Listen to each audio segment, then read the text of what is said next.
నమస్తే, నా పేరు రామకృష్ణ. మీరు చూస్తున్నారు AgriTech తెలుగు. మనం ఇప్పుడు వచ్చేసి కడప జిల్లా వీరపనాయనపల్లి మండలం వీరపనాయనపల్లి గ్రామంలో ఉన్నటువంటి వీరాట్ వర్మీ కంపోస్ట్ యూనిట్లో ఉన్నాము. ఇక్కడ ప్రసాద్ రెడ్డి గారు గత 10 సంవత్సరాలుగా ఈ వర్మీ కంపోస్ట్ రంగంలో ఉన్నారు.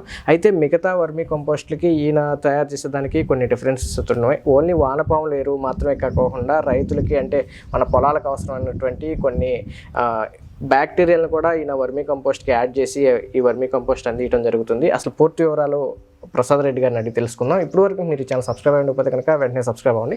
పక్కనే ఉన్న బెల్ ఐకాన్ క్లిక్ చేసి నోటిఫికేషన్స్ ఎనేబుల్ చేసి పెట్టుకోండి.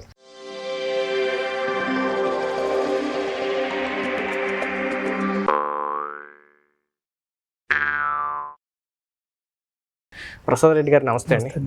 సార్, మీరు గత 10 సంవత్సరాలుగా ఈ వర్మీ కంపోస్ట్ రంగంలో ఉన్నామని చెప్తున్నారు కదా. అసలు మీరు 10 సంవత్సరాల నుంచి ఇప్పటి వరకు ఈ వర్మీ కంపోస్ట్లో తేడాలు చాలా గమనించవచ్చు. ఎందుకంటే గతంలో ఈ వర్మీ కంపోస్ట్ పెద్దగా వాడేవాళ్ళు కాదు. ఇప్పుడు ప్రకృతి సేద్యం పెరగటం వల్ల కానీ, లేకపోతే రసాయన ఎరువులు తగ్గించాలని చెప్పేసి ప్రభుత్వాలు చెప్పడం వల్ల కానీ కొంత వినియోగం అయితే పెరిగింది. మీ అనుభవంలో మీరు ఈ వర్మీ కంపోస్ట్ గురించి ఏం చెప్తారు? అదే గత 10 సంవత్సరాలు మేము పెట్టడం జరిగింది. కాకపోతే అప్పుడు అంత తెలియదు రైతులకు అంత సబ్జెక్టు. ఈ మధ్య వాడడం ఎక్కువ జరిగింది.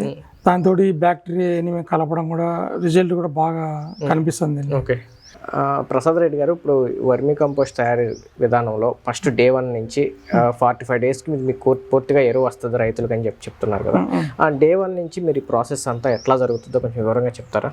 ఫస్ట్ మనం ఏమైందంటే మనం పచ్చి పేడలో మంచి ఎరువు తొలగడం చూసుకోవాలి. మనం ఈ మట్టి ఇసుక రాకుండా కల్తీ ఏమి ఉండకుండా మంచి పేడ తెచ్చి తొట్లకు నింపుకోవాలి. ఓకే, ఓన్లీ పేడ మా పశువుల ఎరువు మాత్రమే తీసుకోవాలి, ఇంకా దాంట్లో ఏముండదండి. మనకి కొంచెం చెత్త ఉంటుంది, అది మంచిదే, దానివల్ల మనకేం నష్టం లేదు. దాన్ని తినేదానికి ఇష్టపడతాయి పురుగులు కూడా. మట్టి అలాంటివి ఏమి ఉండకూడదు. ఓకే, పేడ లేకపోతే దాంట్లో ఉన్నటువంటి చెత్త అంటే వాటికి వేసేటువంటి గడ్డి ఏదైతే ఉందో అది కలిసి వచ్చినా ఇబ్బంది లేదు. ఓకే, దాన్ని తీసుకొచ్చి తొట్లు నింపడం జరుగుతుంది. ఓకే, తర్వాత మనం ఈ పురుగులు మనం 4 రోజులు కూలింగ్ చేసిన తర్వాత ఈ పురుగులు పక్కన మనం ఏదైతే వానపాములు ఉన్నాయో దాన్ని 4 టబ్బులు, తొట్టికి 4 టబ్బులు దాంట్లో వదలడం జరుగుతుంది. అంటే కూలింగ్ చేసిన తర్వాత అంటే ఫస్ట్ పేడ వేడి ఉంటుంది. పురుగులు మనం వదిలేమనుకో, వానపాములు వదిలేమనుకో చనిపోతాయి. దాన్ని కూలింగ్ చేసిన తర్వాత మనం ఈ వదులు తెగిన చనిపోకుండా తినడం బాగా జరుగుతుంది. ఓకే, ఈ ఎర్రలు ఏవైతే ఉన్నాయో ఆ పేడను తిని మనకి మళ్ళీ విసర్జిస్తే అదే మనం వానపాములు ఉపయోగించుకుంటాం. మొత్తం ఇదంతా జరగడానికి 45 రోజులు. ఫస్ట్ నుంచి మనం ఏదంటే ఈ 45 డేస్లో స్టార్టింగ్లో మనం నింపుకున్నాక పురుగులు వదలడం జరుగుతుంది. డే బై డే కానీ మనం చూసుకొని వాటర్ ఇవ్వాలి దానికి. ఆ తర్వాత ఏంటంటే మనకు ఆ ఎరువు తయారైంది ఎలా తెలుస్తుంది అంటే పైన లేయర్గా నీకు గుడ్లు వస్తాయన్నమాట. దాన్ని తీసుకుంటూ లేయర్ తీసుకుంటూ 10 డేస్కి వస్తారు ఫస్ట్, మళ్ళీ 15 డేస్కు, 20 డేస్కు, లాస్ట్ 45 డేస్కి ఏముండదు, పూర్తి అయిపోతుంది. మధ్యలో మనం పురుగులకు ఈ కాల్షియం కానీ ఈ వేరుశనగ పొడి ఈ కొంచెం ఫుడ్ ఇస్తే కన్నా ఆరోగ్యంగా ఉండడము, ఎక్కువ డెవలప్ కావడం, కొన్ని వేల సంఖ్యలో పురుగులు వానపాములు తయారు కావడం, ఎక్కువ తినడం జరుగుతుంది. మనకు మంచిగా తయారవుతుంది. అంటే వాటికి ఆహారంగా ఆల్రెడీ పేడ చెత్త ఏదైతే ఉందో అది సరిపోద్ది కదా, మళ్ళీ సరిపోకుండా అంటే ఒకసారి ఎక్కువ తింటాయి అనమాట, పురుగులు ఎక్కువ డెవలప్ అవుతాయి కదా, అప్పుడు అంత ఉండదు అనమాట, తగ్గుతుంది అనమాట. కాల్షియం అనేది కంపల్సరీ అవసరం ఉంటుంది. ఈ వేరుశనగ కూడా అవసరం ఉంటుంది, అది మనం సపోర్ట్ చేయాలి. ఓకే, అంటే ఈ ఎర్రలు బతకడానికి వాటికి మనకు కావాల్సినటువంటి అవుట్పుట్ తీయడానికి వాటికి కూడా కొంచెం పోషకాలు కంపల్సరీ. ఓకే, ఈ విధంగా మొత్తం 45 రోజులకి మీరు ఈ వానపాముల ఎరువులు అయితే సేకరిస్తారు. అయితే మీరు జల్లెడ చేస్తున్నారు, ఎందుకని? జల్లెడ చేయకపోతే వర్మి అక్కడి నుంచి తయారైపోయిన తర్వాత కొంచెం వేస్టేజ్ ప్లాస్టిక్ కానీ, కొంచెం ఉంటలు కానీ, రాయి కానీ ఏదైనా వచ్చిందని పడిన రైతు చూసి బాధపడతారు కదా, అది క్లీన్ చేసి మన దగ్గరనే పక్కన వేస్తాం. అది కూడా మంచిది అంటే దాంట్లో అది మా సొంతానికి వాడుకోవచ్చు, రైతుకి పంపిము, అది మాత్రమే చేస్తాం. అంటే కొంచెం నీట్గా మంచి ఒరిజినల్ ఇవ్వాలన్న ఉద్దేశంతో జల్లెడ పుల్లలు అట్లా అది ఏది తినకుండా ఉంటుందో వేస్టేజ్ అది మాత్రం దాన్ని బయటకు పంపిస్తాం. ఓకే సార్, ఇప్పుడు ఆల్రెడీ పశువుల ఎరువుని మీరు తీసుకొచ్చేస్తున్నారు కదా, పశువుల ఎరువే డైరెక్ట్ రైతు వేసుకోకూడదా? అది కాస్ట్ చాలా ఎక్కువైతుంది. ఇవాళ రేట్లలో 400-500 కూలి మనిషికి ఇచ్చి బయటకు తీసిపోయి అది వేస్ట్గా ఎప్పుడో పనిచేస్తుంది, సంవత్సరం పనిచేస్తుంది. అంత లోపల వానలో కొట్టుపోతుంది, గడ్డి పడుతుంది, గడ్డి తింటుంది. దాంట్లో ఏముంటుంది, ఇది డైరెక్ట్ తీసిపోయి లోపల గాడి తీసి ఘాట్లో పెట్టి మూసేస్తాం అన్నమాట, క్లోజ్ చేస్తాం. ఓకే, అంటే అది పనిచేసే విధానం కొంచెం స్లో ఉంటుంది, ఇదైతే వేసిన వెంటనే పనిచేస్తుంది, అందుకోసం అని చెప్పేసి ఆ డిఫరెన్స్. సార్, ప్రసాద్ రెడ్డి గారు, ఇప్పుడు మొత్తం ఈ వర్మీ కంపోస్ట్ తయారైన తర్వాత మీరు కొన్ని బ్యాక్టీరియాలు కూడా యాడ్ చేస్తున్నామని చెప్తున్నారు, అవేంటి సార్ కొంచెం వివరంగా చెప్తారా? సూడోమోనాస్, ట్రైకోడర్మా, బెల్లము, వేస్ట్ డీకంపోజరు, ఇవన్నీ కలుపుతాం మొత్తం ఎన్పికే ఆర్గానిక్ ఇవన్నీ కలుపుతాం. ఇవి ఎందుకోసం అండి? బ్యాక్టీరియా కలపకుంటే కన్నా ఆల్రెడీ ఉత్త వర్మి వేస్తే కన్నా అంత రిజల్ట్ ఉండదు వాస్తవంగా. అది కాంబినేషన్ అయిపోయింది అనుకో రిజల్ట్ చాలా బాగుంటుంది. ఎందుకంటే బయట పరిస్థితి మనం అర్థం చేసుకోవాలి. రైతు దగ్గర ఈ ఏరుకుళ్ళు ఎక్కువైపోయి చెట్లు చనిపోవడం జరుగుతుంది. చాలా మందికి తెలియదు. చనిపోయిందని మనం ఇది పెట్టినా ఏం బాగా అవుతుందని చెప్పము. అడ్వాన్స్గా ఇది పెట్టుకోవడం వల్ల చనిపోకుండా ఏరుకుళ్ళు రాకుండా నాణ్యతమైన దిగుబడి వచ్చేదానికోసం ఈ టైకోడర్మా కానీ సూడోమోనాస్ కానీ ఎన్పికే కానీ ఆర్గానిక్ కానీ ఈ వేస్ట్ కంపోజర్ కానీ ఆ చెడు బ్యాక్టీరియా మీద ఈ ఫైట్ చేస్తాయి. ఓకే సార్, ఇప్పుడు మీరు ఈ వర్మీ కంపోస్ట్లో కలపకపోయినా రైతులు కూడా విడిగా వాటిని ఉపయోగించుకోవాలి కదా, ఉపయోగించుకుంటుంటారు కొంతమంది రైతులు అయితే. ఇప్పుడు మీరు ఈ వర్మీ కంపోస్ట్లో ఆల్రెడీ కల్పిస్తున్నారు కాబట్టి మళ్ళీ రైతు వాటిని ఉపయోగించుకోవాల్సిన అవసరం లేదు. వాళ్ళు సపరేట్ ఉపయోగించుకోవాల్సిన అవసరం లేదు. వాళ్ళు ఒట్టి లిక్విడ్ అట్లా కూడా పంపించుకోవచ్చు కానీ తయారు చేసి అది వాళ్ళకి చాలా రోజులు ఉండదు అక్కడ. ఎందుకంటే భూమిలో డైరెక్ట్ వెళ్ళిపోతుంది. ఆ వాటర్ ఇచ్చినప్పుడు తక్కువ దిగిపోతుంది 1 మీటర్, ఏర్లు వచ్చి పైన ఉంటాయి, అంత రిజల్ట్ ఉండదు. అది దీంట్లో ఎందుకు పనిచేస్తుంటే వర్మీలో ఉంటుంది కాబట్టి ఆల్రెడీ దాన్ని గాడి తీసి మనం పైన మట్టి వేయడం జరుగుతుంది. అక్కడే బ్లాక్ అయి ఉంటుంది. ఒక 2 months అక్కడే ఉంటుంది. ఆ బ్యాక్టీరియా కూడా అక్కడక్కడే కొద్దిగా తగ్గిపోతూ ఉంటుంది. అంత లోపల రిజల్ట్ వస్తుంది. ఓకే, అయితే మళ్ళీ మీ దగ్గర వర్మీ కంపోస్ట్ వాడే రైతులు మళ్ళీ ప్రత్యేకంగా బ్యాక్టీరియాలు వేరే వాడాల్సిన అవసరం లేదు. ఓకే సార్, ఇప్పుడు ఈ వర్మీ కంపోస్ట్ వాడిన తర్వాత ఇంకా రసాయన ఎరువులు కూడా వాడాల్సిన అవసరం ఉంటుందా, లేకపోతే ఇదేమన్నా దాన్ని రీప్లేస్ చేస్తుందా అయితే లేదా? అంటే నేను ఓపెన్గా చెప్తున్నా, ఇవాళ రేపు ఎట్లుందంటే డబ్బులు తొందరగా సంపాదించుకోవాలి, తొందర రావాలంటారు. దానికి మనం ఏం చేయాలి? ఇదే మాదే పెట్టింటే పని చేస్తుంది అది. కానీ వాళ్ళు చెప్పినట్టు వింటారా? ఇదే పెడితే సంవత్సరం పొడుగుని ఇదే పెడితే రిజల్ట్ నెక్స్ట్ ఇయర్ చాలా బాగుంటుంది. మళ్ళీ ఏం పెట్టాల్సిన అవసరం లేదు. వాళ్ళు ఒకసారి పెడతారు, మళ్ళీ పెట్టరు. కాబట్టి నేనేమంటా అంటే మన క్రాప్ను బట్టి క్రాప్ సమయంలో ఫర్టిలైజర్ వాడాలి. ఈ పిందె అయిన తర్వాత కంటిన్యూ ఇది వాడడం చాలా బెటర్. అది 2 వాడడం వల్ల వాళ్ళు ప్లస్ పాయింట్ అనమాట. ఓకే, అయితే రసాయన ఎరువులు కొంత మాత్రంలో వాడాలా, తగ్గించుకోవాలా. ఇది వాడాలా, అది వాడాలా. ఓకే, అయితే ఎక్కువ రసాయనాలు వాడుకోకుండా కొద్ది మోతాదులో వాడి వర్మీ కంపోస్ట్ కొంచెం ఎక్కువగా వాడుకుని ప్రతి సంవత్సరం కూడా వాడుకుంటే మంచి రిజల్ట్. అప్పుడు నిదానంగా పూర్తిగా తగ్గించుకోవడానికి ఛాన్స్ ఉంది. ఒకటేసారి తగ్గదు పట్టలేరు. మాది ఇది వాడదాని వల్ల బ్యాక్టీరియా అన్ని పనిచేస్తాయి. కాబట్టి దీంట్లో కలపద్దు. అది సపరేట్ ఇది పెట్టినావా 2 నెలలు పెట్టద్దు. అది పెట్టినావా ఇది 2 నెలలు పెట్టద్దు. కాపు సమయంలో మీది పెట్టమని రికమెండ్ చేయం. దీన్ని పట్లేరే పెట్టమంటాం. కాపు బాగా పడుతుంది. పట్లేరు పెట్టిన తర్వాత అది చిన్న గోలీ సైజ్ వచ్చిన తర్వాత ఈ బత్తాయింది గోలీ సైజ్ వచ్చిన తర్వాత మాది వాడమని చెప్తాం. 2 times పంట అయిపోయే లోపల. ఓకే సార్, ఇప్పుడు మొత్తం ఈ వర్మీ కంపోస్ట్ రైతులు ఏ పంటలకు ఉపయోగపడుతుంది? హార్టికల్చర్ అంటే ఇప్పుడు బత్తాయి, నిమ్మ, అరటి, మామిడి ఇలాంటి హార్టికల్చర్ పైర్లకు మాత్రమే వాడమని మేము రికమెండ్ చేస్తాం. అగ్రికల్చర్ కొన్ని పంటలకు మేము వాడొద్దని చెప్తున్నాం. ఓకే, ఎందుకండి సార్? ఎందుకంటే ఈ ప్యాడ్ ఏంది ఊరికి చల్లుతాం అంతే, ఆ నీళ్ళలో కొట్టపోతుంది. దాంట్లో ఏం ఉండదండి, బయటికి వెళ్ళిపోతుంది, ఏం రిజల్ట్ ఉండదు. ఈ పల్లి బుడ్డ అంటాం కదా మీరు, అది కూడా రిజల్ట్ ఉండదు. అగ్రికల్చర్ వేరుశెనగ కూడా రిజల్ట్ ఉండదు. ఎందుకంటే ఇది గాడి తీసి హార్టికల్చర్ దానికి ఏమైందంటే గాడి తీసి నువ్వు బూడ్చి పెడతావు. దానికి బూడ్చాం కదా, ఊరికి చల్లేస్తాం. చల్లేసి ఎండకు సైపోవడం, బ్యాక్టీరియా చనిపోతుంది. ఏముంటుంది చెప్పండి? దాని బదులు ఒట్టి ఎరువులు కూడా మేలు. ఓకే, అంటే ఓన్లీ దీన్ని ఇప్పుడు దుక్కిలో వేసుకున్న తర్వాత దుక్కి దున్నితే మట్టి పడిద్ది కదా పైన.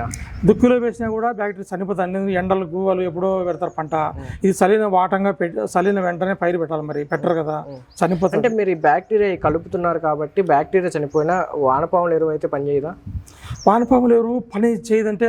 అది కూడా ఎందుకంటే తేమ శాతం ఉంటేనే పనిచేస్తుంది. తేమ శాతం ఉండాలి. వాళ్ళు చల్లిన తర్వాత ఎమ్మడి నీళ్ళు పెట్టుకోవడం కానీ ఏదైనా జరిగిన పంటలోనే అది బతికి ఉంటుంది అనమాట. ఓకే, ఇప్పుడు మొత్తం ఈ రైతులకు ఎట్లా సప్లై చేస్తున్నారు కొంచెం వివరంగా చెప్తారా?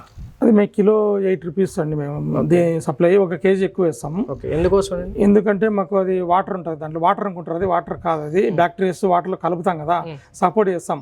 దానివల్ల అది తేమ శాతం లేకుంటే బ్యాక్టీరియా చనిపోవడం కానీ జరుగుతుంది. ఈ గుడ్డు ఉంటుంది, వర్మి గుడ్డు ఉంటుంది, అదంతా తేమ లేకుంటే దెబ్బతింటుంది. వాళ్ళ ట్రాన్స్పోర్ట్ పోయేసరికి తేమ ఉంటే కదా వాళ్ళకి సేఫ్టీలు ఉంటుంది.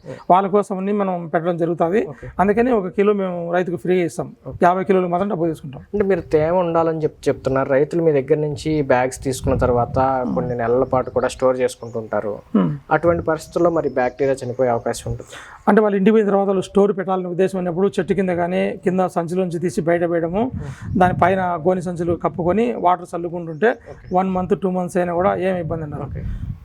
అలా చేయకపోతే ఎన్నాళ్ళ వరకు ఇది 10 days లోపల వాళ్ళు వాడుకోవాలి. తీసుకుని పోయిన బ్యాగులోంచి తీసి ఎంటమ్మటి 10 days లోపల వాడుకోవాలి. ఓకే, ఎండలో పెట్టకూడదు. ఓకే, అంటే వాళ్ళు పొలానికి వినియోగించుకునే ఉద్దేశం ఉంటేనే అప్పుడు మీకు ఆ డ్రిచ్ తీసుకోవడం మొత్తం అంటారు. ఓకే సార్, మీరు వచ్చేసి కేజీ 8 రూపాయలు అంటున్నారు. అంటే దాదాపుగా క్వింటా వచ్చేసి 800 రూపాయలు. 800 రూపాయలు పడుతుంది బయట. అంతే అండి.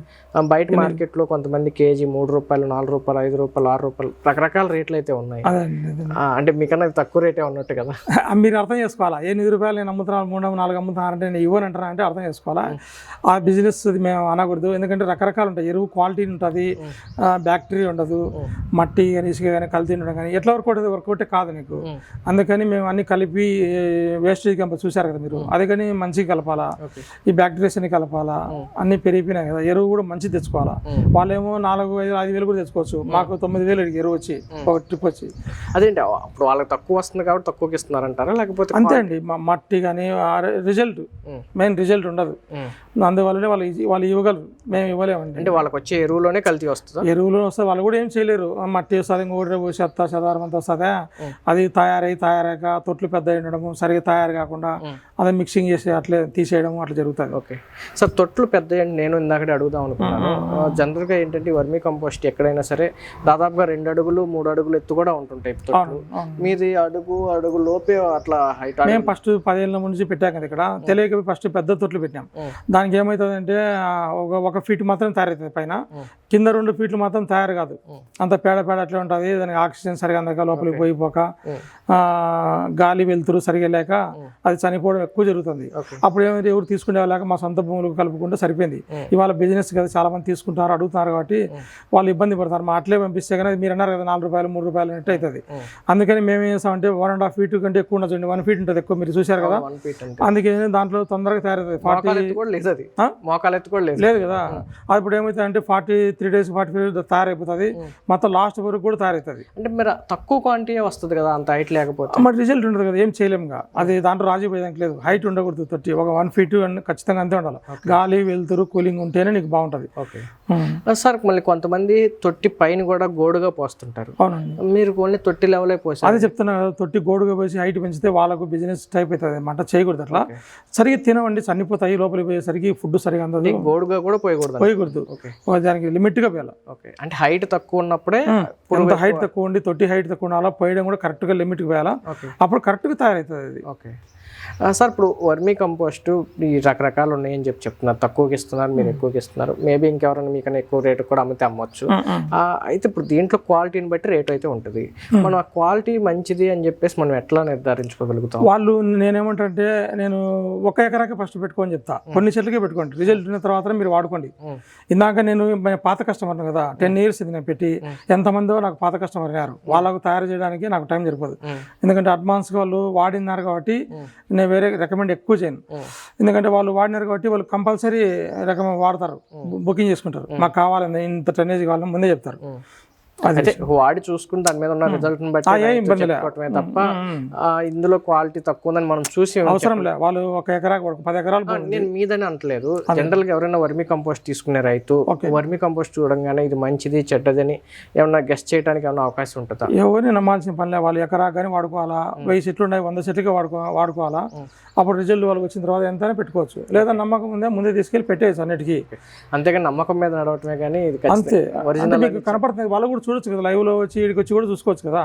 ఇప్పుడు రైతు దగ్గరికి వెళ్ళిన తర్వాత దాన్ని ఎలా చెక్ చేసుకోవచ్చు అని నేను అడుగుతున్నాను. అంటే మీరు ఏమంటారంటే తొట్లో వెళ్ళేసి చూడాలి, పురుగులు ఉన్నాయా లేవా, ఫస్ట్ లాస్ట్ వరకు తిన్నాయా లేదా చూసిన తర్వాత ఈ వర్మి ఎట్లుంది అంత నాణ్యత గమనించి వర్క్ గమనించి వాళ్ళకి ఏ టెస్ట్ చేసుకోవాల్సిన అవసరం లేదు. తీసుకోవచ్చు. ఇప్పుడు మనం ఇది ఉందనుకోండి, పట్టుకొని చూస్తే ఒకలాగా ఉంటుంది, ఇంకొకటి ఏదైనా వేరేగా ఉంటుంది, అది కూడా ఎలాగే ఉంటుందా? ఇప్పుడు రేటు తక్కువదని చూడటానికి ఇలాగే ఉంటుందా, లేకపోతే అదేమైనా వేరుగా ఉంటుందా అంటున్నాను. అట్లా వేరుగా ఉంటుందండి, ఎందుకంటే ఈ కలర్ వచ్చి ఉంటుంది, అప్పుడు ఇది పెంటలు ఉంటుంది, అది వేరుగా ఉంటుంది, ఇది వేరుగా ఉంటుంది, బాగా కనుక్కోవచ్చు. వాళ్ళకు ఇక్కడికి అనుభవం మీద అర్థమవుతుంది, అప్పుడే అర్థమైపోతుంది. సార్, ఇప్పుడు ఈ వర్మీ కంపోస్ట్ అనేది మీరు కేవలం హార్టికల్చర్ క్రాప్స్కి మాత్రమే వాడుకోమని చెప్తున్నారు. ఇది ఏ విధంగా ఉపయోగించుకోవాలి, ఎంతెంత మోతాదులో ఉపయోగించుకోవాలి? అంటే ఇప్పుడు వయసుని బట్టి అనమాట. చిన్న బత్తాయి తోట ఉంది, 5 సంవత్సరాల వయసు ఉంటే కన్నా 6 కిలోలు వేసుకోవాలి. ఇంకా ఇంట్రెస్ట్ ఎక్కువ ఉంటే 8 కిలోలు పెట్టుకోవచ్చు. కానీ మేము రికమెండ్ చేయం. ఏజ్ కంటే 1 కేజీ ఎక్కువ పెట్టుకొని చెప్తాం. ఏ పంట కన్నా కానీ, మామిడి కానీ, నిమ్మ కానీ, ఎంత ఏజ్ ఉందో ఏజ్ మీద 1 కేజీ ఎక్కువ పెట్టుకోవాలి. మరి 1 year అయితే 1 year సెట్ అయితే కన్నా కేవలం 1 కేజీ చాలు. ఓకే, అంతే. ఆ తర్వాత 2 years నుంచి 1 కేజీ ఎక్కువ పెట్టుకుంటే వాళ్ళ వయసు పెరిగిన కొద్దీ ఒక కేజీ ఎక్కువ మోతాదులో ఇప్పుడు సపోజ్ ఒక 2-3 సంవత్సరాల చెట్టు అయితే కొంచెం పెద్దగానే ఉంటుంది, కొంచెం ఎరువు ఎక్కువైనా తట్టుకుంటుంది. ఒక 10 కేజీలు వేస్తే ఇబ్బంది ఏంటి? కొంచెం ఎక్కువ పెరగటం, ఎక్కువ డబ్బులు వేస్ట్ కదా. అదే 2 times వేసుకుంటే నువ్వు ఈల్డింగ్ ఏం పెరగదా? పెరుగుతుంది, ఈల్డింగ్ పెరుగుతుంది కానీ ఎక్కువ వేస్తే పెరగదండి. అట్లా ఎంత పెట్టాలో అంతే పెట్టాలా, మిగతా అంతా వేస్టేజ్ కింద పోతుంది, భూమిలో అటు ఇటు వెళ్ళిపోతుంది. అదే నేనేమంటాను, మీకు అంత ఇంట్రెస్ట్ ఉంటే ఇంకో టైం ఎక్కువ పెట్టుకోండి, 2 times పెట్టండి, 3 times పెట్టండి, డబ్బులు ఒకేసారి ఎక్కువ వేస్ట్ అండి అట్లా. సార్ ప్రసాద్ రెడ్డి గారు, ఇప్పుడు మన వీడియో చూసి ఎవరన్నా రైతులు వర్మీ కంపోస్ట్ కావాలన్నా లేకపోతే వినియోగించుకునే విధానం ఏ ఏ పంటలకు ఎంత మోతాదులో వేసుకోవాలో మీరు చెప్పగలుగుతారు కదా? చెప్తాను. ఓకే. అలాగే సార్, ఇప్పుడు మీరు రైతులకి వర్మీ కంపోస్ట్ కావాలంటే మీరు సప్లై చేసే విధానం ఎలా ఉంటుంది? ట్రాన్స్పోర్ట్ వాళ్ళదే, ప్యాకింగ్ అంతా మేమే చేస్తాం, లోడింగ్ కూడా మేమే చేస్తాం. ట్రాన్స్పోర్ట్ కూడా వాళ్ళు చేయాలా, 8 rupees per kilo. మీరు మొత్తం ట్రాన్స్పోర్ట్ బ్యాగింగ్ చేయటం కానీ లేకపోతే లోడింగ్ చేయటం కానీ అంతా కలుపుకొని కేజీ 8 రూపాయలు చొప్పున ఇస్తారు. ఇక్కడ నుంచి వెహికల్ పెట్టుకునే బాధ్యత మాత్రం రైతే. అంటే ఇప్పుడు మరి ఎక్కడి నుంచో ఉంటారు రైతులు, వాళ్ళు అక్కడి నుంచి వెహికల్ పంపించడం అంత సాధ్యం అవ్వదు. మీరు ఇక్కడ ఏదైనా వెహికల్ ఇక్కడ నుంచి మేము మాట్లాడి పంపిస్తాం, వాళ్ళు డబ్బులు పే చేస్తారు, దాని ఎక్స్ట్రా చార్జెస్ రైతు పే చేసుకోవాల్సి ఉంటుంది. సార్, ఈ మధ్యకాలంలో మనకి రైతులతో పాటు ఇంటి దగ్గరే ఫార్మింగ్ చేసుకునే వాళ్ళు లేకపోతే తక్కువ మోతాదులో ఫార్మింగ్ చేసుకునే వాళ్ళు కూడా వచ్చారు. వాళ్ళు కూడా ఈ మధ్య బాగానే ప్రకృతి సేద్యం చేయాలన్న ఉద్దేశంతో వర్మీ కంపోస్ట్ లేకపోతే బ్యాక్టీరియాలు ఎక్కువగానే వినియోగిస్తున్నారు. వాళ్ళు 10 కేజీలు 20 కేజీల మించి తీసుకోరు. మరి వాళ్ళకి ఏమైనా మీరు సప్లై చేయడం పాసిబుల్? చేస్తాం తప్పకుండా. వాళ్ళకు కొంచెం కాస్ట్ ఎక్కువ వేస్తాం, ఎందుకంటే వాళ్ళకి మిద్దె తోటలు కాబట్టి కొంచెం వాడితే కొంచెం బ్యాక్టీరియా కూడా కొంచెం ఎక్కువ వాడాల్సి వస్తుంది. మేము చిన్న ప్యాకింగ్ కదా, కానీ రేట్ అయితే 12 rupees పడుతుంది. ఓకే. దానికి సపరేట్గా బ్యాక్టీరియా ఎక్కువ ఉంటుంది. కొంచెం మిద్దె తోటలు కాబట్టి వాళ్ళకి ఎట్లుందంటే చిన్న ప్యాకింగ్, అది 5 kg 4 kg ఉంటుంది కాబట్టి కొంచెం రిస్క్ తీసుకోవాలి. అందుకని కాస్ట్ కొంచెం సప్లై అయితే చేస్తారు, ప్రైస్ మారుతుంది. ఓకే సార్, ఇప్పుడు మరి రైతులకి ఎన్ని టన్నులు మినిమం ఆర్డర్ అనే ఏమైనా ఉంటుందా? అంటే మాక్సిమం 5 టన్నులన్నా ఉండాలండి. వాళ్ళకి ట్రాన్స్పోర్ట్ ఖర్చు ఎక్కువ వస్తుంది కదా, 10 టన్నులు అట్లా. Okay, minimum 10. అంటే మీరైతే పంపిస్తారు కానీ ఎక్కువ మోతాదులో తీసుకుంటే ట్రాన్స్పోర్ట్ కలిసి వస్తుంది రైతులకి. ఓకే, మీరైతే ఎంతైనా ఇస్తాం. అడ్వాన్స్గా తీసుకుంటే వాళ్ళకి ఇంకా బెటర్ అనమాట. సార్, ఇప్పుడు మీకు ఈ వర్మీ కంపోస్ట్ కావాలంటే రైతులు ముందుగా అడ్వాన్స్గా బుక్ చేసుకోవాల్సిన అవసరం ఏమైనా ఉంటుందా, లేకపోతే ఎనీ టైం మీరు సప్లై చేయడానికి? కంపల్సరీ అడ్వాన్స్గా చెప్తే వాళ్ళకే మేలు, ఎందుకంటే బ్యాక్టీరియా కొంచెం బాగా వాడడం, నీట్గా పెట్టడం అట్లా జరుగుతుంది. ఆల్రెడీ చేసి ఉంటాం మేము. ఒకసారి బుకింగ్ మాకు రైతులు ఆల్రెడీ చెప్పి పెట్టింటారు, పాత కస్టమర్ ఉంటారు కదా, కొత్త వాళ్ళకంటే కొంచెం అప్పుడు మళ్ళీ టైం తీసుకోవాల్సి వస్తుంది. అదే వాళ్ళు అడ్వాన్స్గా చెప్పారనుకో మాకు కొంచెం ఈజీ అవుతుంది. ఓకే సార్, మీ నెంబర్ కానీ డిస్క్రిప్షన్లో ఇస్తాను, అలాగే టైటిల్లో ఇస్తాను. ఎవరైనా రైతులు కావాలంటే కనుక మీకు కాల్ చేస్తారు, అవకాశాన్ని బట్టి సప్లై చేయండి. ఏదైనా పాసిబిలిటీ ఉంటే ఏదైనా ప్రైస్ మన వీడియో ద్వారా వచ్చిన వాళ్ళకి ఏదైనా డిస్కౌంట్ ఇవ్వడానికి ట్రై చేయండి. చాలా థ్యాంక్స్ అండి. ఇదండి వర్మీ కంపోస్ట్ గురించి ప్రసాద్ రెడ్డి గారు ఏ విధంగా తయారు చేస్తున్నారు ఏంటనేది మీకు చాలా చక్కగా వివరించారు అనుకుంటున్నాను. మరో వీడియోలో మళ్ళీ కలుసుకుందాం. ఇప్పుడు వరకు మీరు ఛానల్ సబ్స్క్రైబ్ అవ్వకపోతే కనుక వెంటనే సబ్స్క్రైబ్ అవ్వండి, పక్కనే ఉన్న బెల్ ఐకాన్ క్లిక్ చేసి నోటిఫికేషన్స్ ఎనేబుల్ చేసి పెట్టుకోండి. అలాగే ఈ వర్మీ కంపోస్ట్కి సంబంధించి వీరి ప్లాంట్ అడ్రస్, వీరి ఫోన్ నెంబర్స్ డిస్క్రిప్షన్లో ఇచ్చాను, అలాగే టైటిల్లో కూడా నెంబర్ ఇస్తాను. కాల్ చేసి మీకు కావాల్సిన క్వాంటిటీలో మీరు మాట్లాడి డెసిషన్ తీసుకోవచ్చు. Thank you. నమస్తే.